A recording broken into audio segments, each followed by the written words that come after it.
Hey everybody, it's Sean and Trey with Reactions to the Classics. Before we get started today, we just wanted to invite you to take a look at our Patreon page where we have all kinds of reward tiers, anywhere from reacting to an entire album to songs. Supporting us for as little as $1 a month. It really helps us out. And you can also check out our Facebook and Discord groups down below. Got a great community of people who love music. And all that to say, y'all, let's get to today's video. What's happening, everybody? Trey here, joined as always by my dad, Sean. And today, Reactions to the Classics, we're going to dive into a group neither of us have ever heard of. Nope.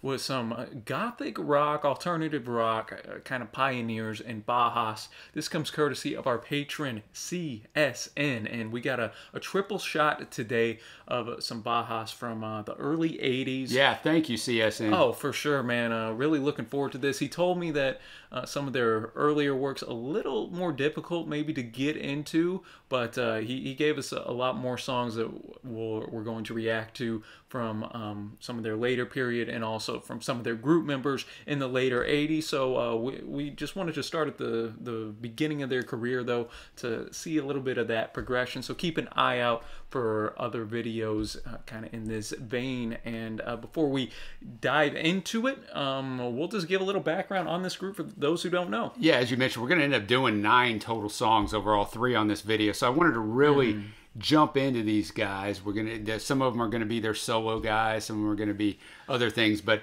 9 songs. So hey man, I had to know something about these guys, and boy, I'm glad I did, because it seems like I should, as somebody born in 1971, I should have heard of these guys. Bauhaus was an English rock band formed in '78. They consisted of Daniel Ash, who did the guitar and the sax. Peter Murphy did the vocals and occasional instruments, and Kevin Haskins on the drums, and David J on the bass.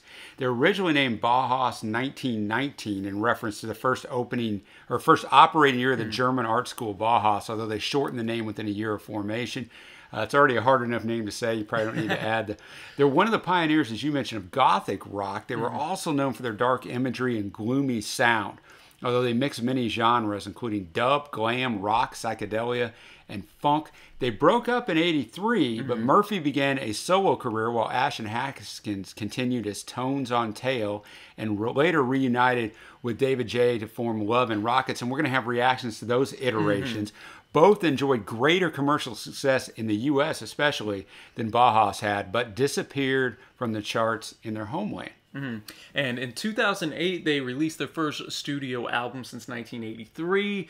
And in 2019, they actually went out and sold out the Hollywood Palladium. Yeah, 5,000 seats. It's crazy, so man. not bad. So, you know, that's just a handful of months ago that they were out here before, of course, all the craziness of the COVID hit. But they also were said to be very influential to groups like Nine Inch Nails and Marilyn Manson, and a lot of alternative groups have noted how influential they were. My Chemical Romance, Smashing Pumpkins, Soundgarden, Flaming Lips, Elliott Smith, a bunch of artists that we've covered on this channel. A bunch of big-time guys. And one last thing before we get into the song. The 1984 music video, You're the Inspiration, from the group Chicago. If you grew up in my time, I'm very...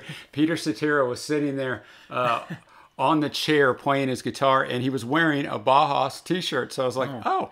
Okay. There we go. So maybe not the household name, but within music circles, seems very influential. Man, they definitely had some weight. So the 3 songs we're doing today, y'all, are In the Flat Field, Sanity Assassin, and Nerves. So we're gonna start with In the Flat Field. And I have no idea what to expect. I expect a growing sound. Maybe. You know, he was saying it was a little difficult at first. Maybe this is going to be really hard driving. I don't know, but let's find out. We're going to pull up the lyrics, y'all, make a little comment here and there, but really save our full-on reaction for the end. And then we'll move on to the other 2 tunes. So shout out to our guy CSN on this one. Thank you again, brother. And let's get rocking with some Bauhaus.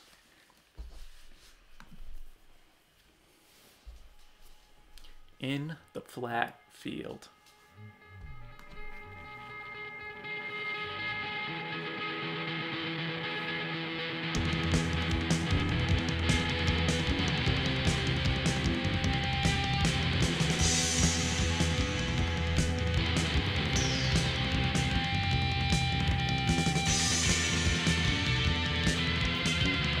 tell kind of with the distorted guitar, Yeah. that fast drum beat. That drums, man, we're all in. Definitely got that alternative new wavy sound. Drag on me into the chasm gaping we mirrors multi-reflecting this between spunk-stained sheet and odorous whim. Camera eye flick shudder within, assist me to walk away in sin. Where is the string that Theseus laid? Find me out this labyrinth place.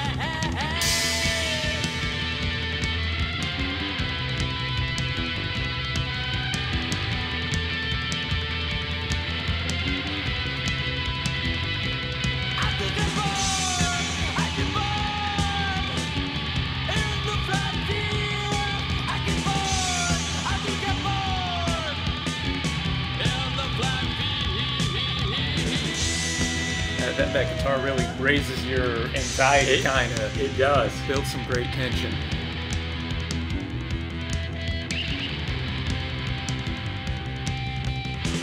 Yan and yan, lumber punch, go taste a tart and eat my lunch, and frost my slender, thin and lean in this solemn place of filled wedding dreams of black matted lace, of pregnant cows, as life maps out onto my brow. The card is loaded, index turn into my filing cabinet, habit spreads by.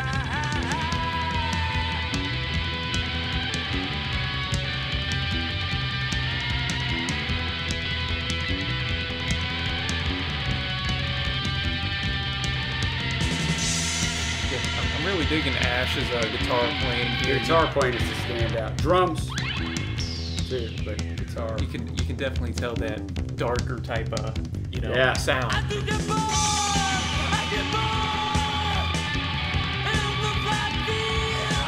I get bored, I do get bored in the flat field.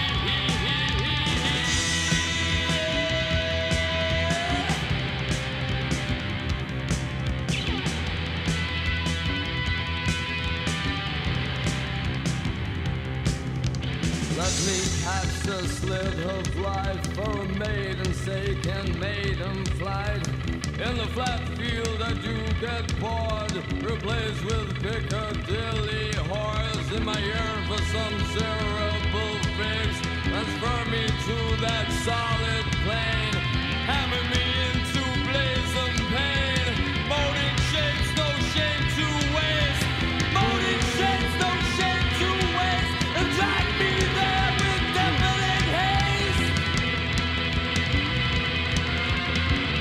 Where some darkness come around me, about to take me No in. joke, man.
In the I saw this is the third song on this record.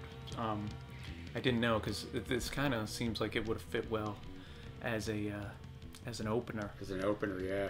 So In the Flat Field.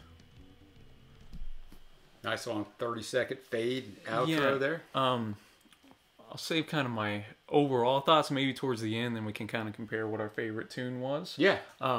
Just quick notes. Definitely can see that gothic type of sound. I did Three Imaginary Boys, the debut record of The Cure, on this channel. Did a review there, and a lot of the same, I guess you'd say, tropes of the gothic rock genre there with the the guitar especially being very distorted. Can see how this is a bit of a precursor maybe to some noise rock, give me a little early Sonic Youth vibes in here. Yeah, it's good. The standout for me was the guitar playing. Yeah, definitely agree. That and the drum interplay was but the guitar was definitely the superstar. I can see how this might not be everybody's cup of tea if you're not into this. I mean, I kind of grew up on punk music and the various alt genres of that, and that this is kind of in that vein, right? A little bit. So I'm kind of a little used to music like this with kind of a little bit of the manic vocals, I guess you would say. But I think this is that was a solid introduction, just kind of to their sound and in that early 80s period in the alternative genre. So we're going to move now to the Sanity Assassin. So let's get to this, man. Let's do it.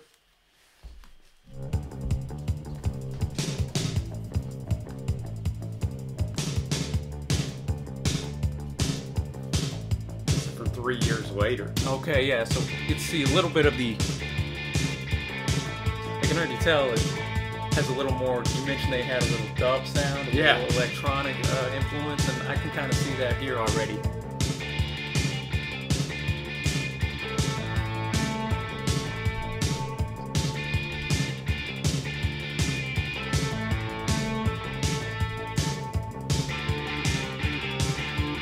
It's like in the flat field we're building into the yeah. Same thing. Seems to have a more maybe catchy melody. Yeah.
Describing the Sanity Assassin? Exactly.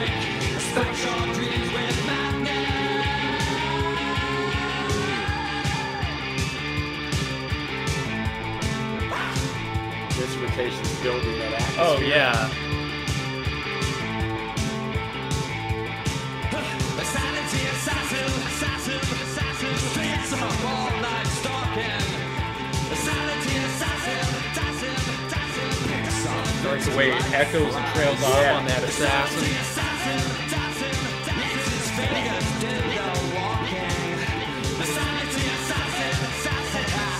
The crack shot between your eyes. You drop the capsule in your drink and spikes your dreams with madness.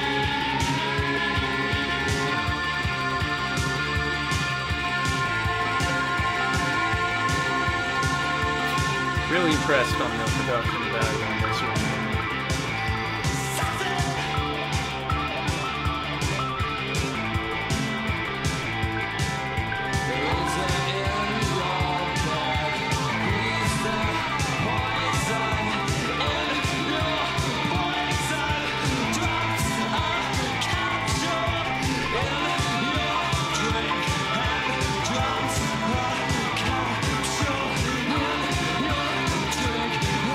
Spikes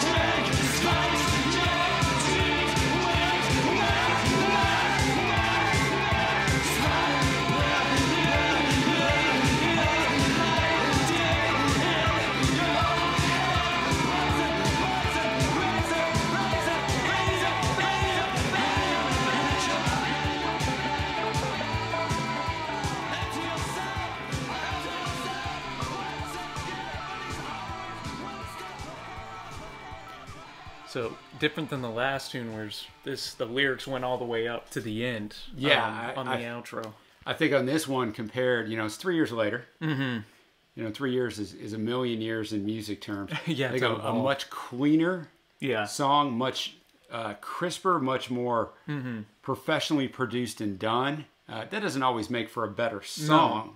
For me, it was a better song. I'm with you on that. I think the way they use the instrumentation to build around the lyrics and build that manic state without going too far in, it still allowed you to get the lyrics, because sometimes when you're trying to build around the manic state, which heavy metal groups do a lot of times, the instrumentation all of a sudden just overwhelms the lyrics, and they're just this sort of aside over here. But I thought this was a nice mixture. I think that's a fantastic point, because here I notice that we kind of built up again. We didn't have as much distorted guitar. It didn't, I guess, fit this song, and who knows, maybe they weren't doing that as much here in '83. Probably, yes. But yeah, a little bit of a kind of a dance vibe to it at certain points, which we read before we started all of this, and I do like the way that he delivered these lines, and the lyrics here just really put you in the envision a sanity assassin, kind of personifying that, stays up all night stalking, picks off victims like flies, lets his fingers do the walking. He's got you in his sights, dropping a capsule in your drink, and he spikes your dreams with madness. A lot of great, vivid, I think, description here, to where I could just imagine the tune as it was going along here. I think this one will be tough to top as my favorite from these sets of three, but who knows? I don't know what this next song holds. Never know, man. It gives you a little case of the nerves, though, when you listen to this, right? So that's a perfect segue into Nerves, which this is going to rewind back to 1980. Yeah, so go back to the one that In the Flat Field was on. Yeah. It's 7 minutes long. Doesn't look like there's a ton lyrically, so I'm expecting a more, obviously, instrumental driven tune here. So and they're arranged this way so that you can see where they start, where they go, and then go back a little bit and hear where they came from. So looking forward to it. All right, Nerves. Let's get to it.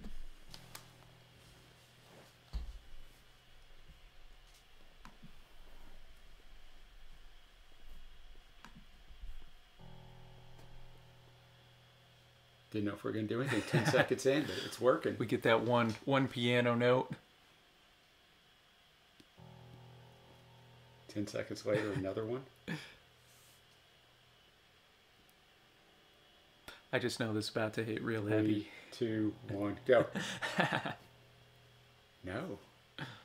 33, 34.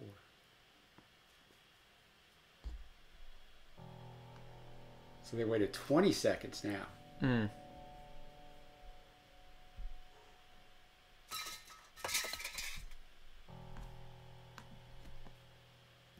Hey, building up the nerves a little bit, eh? Yeah, I was going to say. It's all calm and then boom.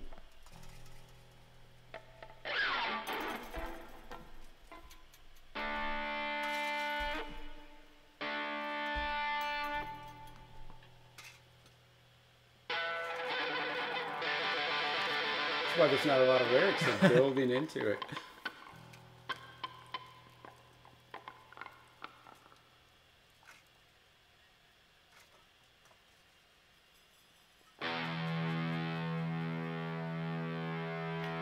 These guitar notes getting longer and longer. So you're building on those nerves, I guess.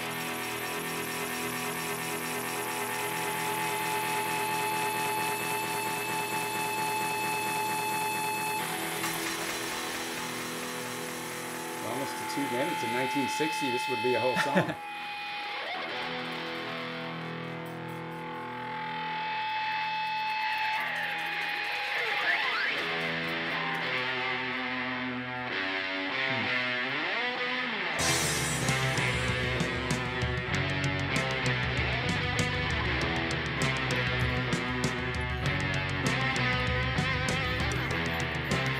Off that first album, so the guitar and the drums are being showcased. Yeah.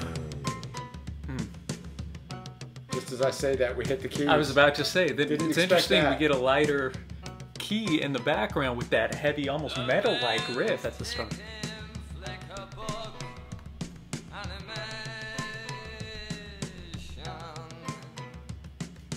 one eye's closed in fear, anticipation.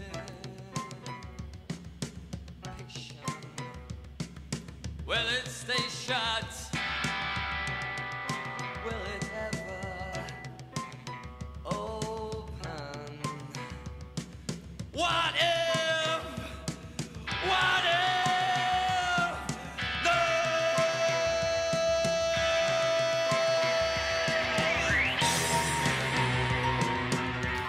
Now, reintroducing the riff theme here, Yeah. bring it all together with the keys.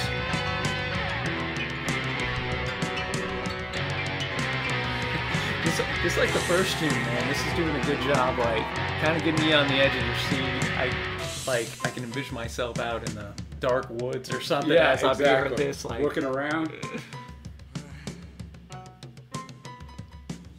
Telltale tongues lick at 7 senses. Brittle spectral sparks, you are defenseless. The fabric of dreams is ripped apart as you feel the twist of the shadow dagger in your pumping heart.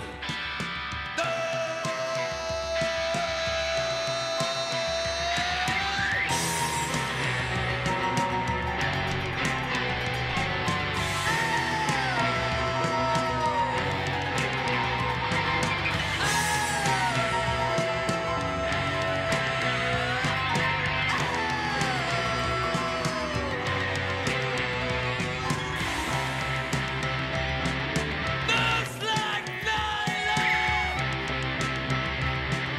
Looks like steel. Looks like nylon. Looks like steel. You got nerves like nylon, or are they more Nerves like like steel? steel. I was just thinking that, man. I like to think I got nerves like steel, I would but too. I ain't a roller coaster, man.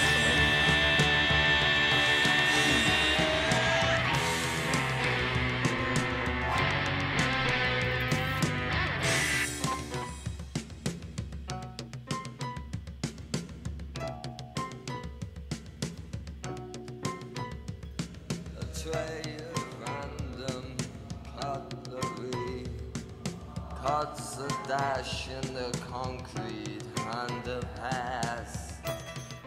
Sense of serenity is shattered in the glint of splintered glass.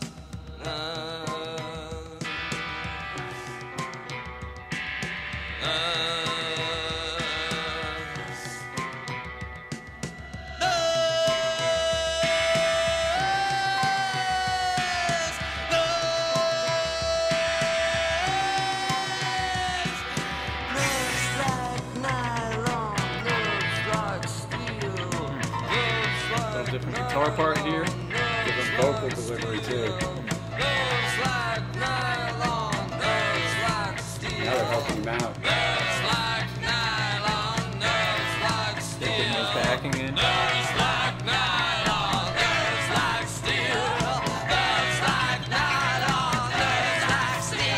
I'm sure in concert if they play this crowd going like going in. That's a good thing. Talk about manic.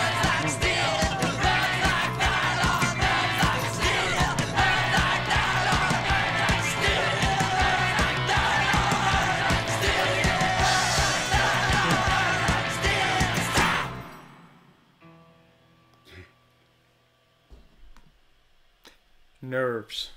Bauhaus. So discuss nerves and then just kind of give our, I guess, total overview here. So, A very good grouping of 3 songs. I know he mentioned about that, but to he did a say- very good job grouping the 3 songs because they relate to each other. and I think kind of got a different flavor of what they could do. Like the first song was more a showcase of the guitar, I Right. think, and the distortion. Second one were a little later in their career. and a little bit more, I guess I'd say catchy maybe. Yeah. Catchy tune, and then we go back to that first record to show kind of the more long form tune and Nerves, and just how they were able to interplay with that. Nerves was probably my least favorite of the three, but I don't know. I did, you can definitely tell a lot of the kind of post-punk tropes that were happening, you know, because punk music really hit ahead in the mid to late 70s. Right. Built on shorter songs, less, you know, or more basic type of a music structure. And then post-punk really, really helped expand that, I think, and push some boundaries. And I can see Bauhaus coming into that there. Especially given they're British, you could tell some British flair. You could. Heavy on that. I think that was a good one to be like a mood song and build that anxiety up, build the nerve, so to speak. Yeah. But I don't know if it's one I'd revisit just kind of on its own. Yeah, I think what I like about this song is it's just wonderfully put together. Mm-hmm. You know, there's some thought put into it. It builds nicely. Mm-hmm. You got to have some guts to go long form, 7 minutes. Yeah. You know, and they didn't hurry into it. I mean, it was interesting. You had a stroke at 10, 20, 40. We didn't really start the vocals till 2:26, which is You're right. You know, and they are very good so far at setting the mood. Mm-hmm. I was gonna say that they put you right They're not where in a hurry the song to get there wants. and get you through it and get you out. Mm-hmm. So I do admire that about it. I don't know if I like this song or In the Flat Field more. I would go In the Flat Field and be right at a 5. 5 is average. 5 is not a bad grade. And then I'd be on Sanity Assassin, I'd probably be at a 6, 7, 5. Mm-hmm. You know, and this is first listen. I can see that song. And this song, I guess I'm at like a 5, 5. I don't know. I admire it for what it is artistically, though. That's true. He has an interesting vocal delivery. Yeah, I like kind of at some points he kind of screams the vocals out, goes in to really reflect. Do you have the nerves like nylon, nerves like steel? Right. Kind of that dichotomy. They're there. definitely not a male-in group. It's interesting. I'm excited to see when we go to the next part. We're going to go to their last single they released. That's so right. That ought to be nice then in the next part. Touch on Tones on Tail and Love and Rockets. So that's going to be the next set of 3. So be looking for that because we're going to see how they progress. Yeah, for me, I think you talked me in. I definitely put Sanity Assassin as the one spot. Me too, but you'd expect that being 3 years later. Yeah, I'm feeling in the 7s just as you were on that. And I think you talked me into Nerves coming in at the 2, just for, I think it pushed the boundaries a little more and probably set you in the mood more than In the Flat Field did. Not that In the Flat Field didn't do that as well. Nice. But, hey, Nerves did exactly what it said. It did, man. No, you think about it, I might have to go even higher. It's not a song I'd re-listen to a bunch, but just for the artistic part of it. You respect it, you know? Yeah, definitely, So I'm feeling probably like a 6, 7, 5 on Nerves, and then In the Flat Field gonna be at like a probably about a 6 flat for me. And then these are all first listens. I mean, I can definitely tell by their sound, just since they are a little different, you know, on first listen. They're not gonna score uber high for me personally, yet I can see going in and kind of digging into their sound. can too, because it's still a sound I could relate to. Yeah, and especially probably in the context of this record as well. I kind of like music that goes a little dark, music that kind of reflects some of the real life moods and whatnot, and isn't just all upbeat all the time. So thank you to our guy CSN for this trio, man. And as we said, we're gonna have more from Bauhaus and their related subgroups coming up real soon. Appreciate the research as always. I enjoyed it. And it was good to dive into someone that, like I said, I felt like I should have known just about from their place in music, and I didn't. So thank you, CSN. And let us know what you think of these tunes down below. And if you haven't already, what are you doing? Be sure to hit that big red subscribe button, y'all. You can also check out our Patreon down below if you would like to have us react to a song as well. And until next time, thanks for watching, y'all. Happy listening, and we will see ya.